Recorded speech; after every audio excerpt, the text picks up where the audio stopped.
පොඩ්ඩක් මාව දාගෙන යන්න. ඔබ සිල්වා අද නිවාඩුනේ? ඔව් සර් අද නිවාඩු. මම මේ පොඩ්ඩක් හන්දියට යනවා. සර් යනකම් පොඩ්ඩක් මාව දාගෙන යන්නකෝ. මේක රජයේ වාහනයක්. ඔව් සර්. හරිද? මේක පුද්ගලික වැඩවලට ගන්න බෑ. හරිද? මේකේ රාජකාරී වැඩක් කරන්න පුද්ගලික වැඩවලට යනකොට මං කැමති නෑ. මේ උඹ එන විදියට වරෙන් මං යනවා මට ඉතින් හරිනේ සර්. මම රජයේ සේවකයෙක්. රජය කියන්නේ ජනතාව.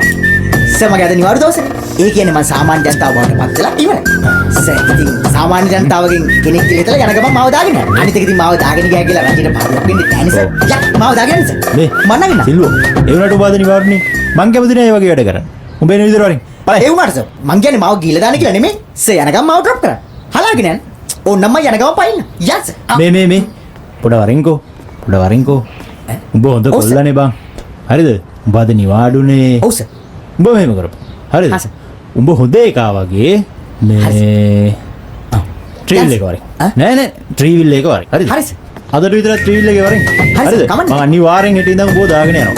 ඔව් සර් මම මේ කොහොමද ත්‍රිවිල් එකෙන් තමයි යාවේ. ඔව් ඒක තමයි. ඩෙල්සිය වනේ. ඔව් මොකද පොඩි යන්නේ මම මේ යන්නේ හින්දා තනියට එන්න කියලා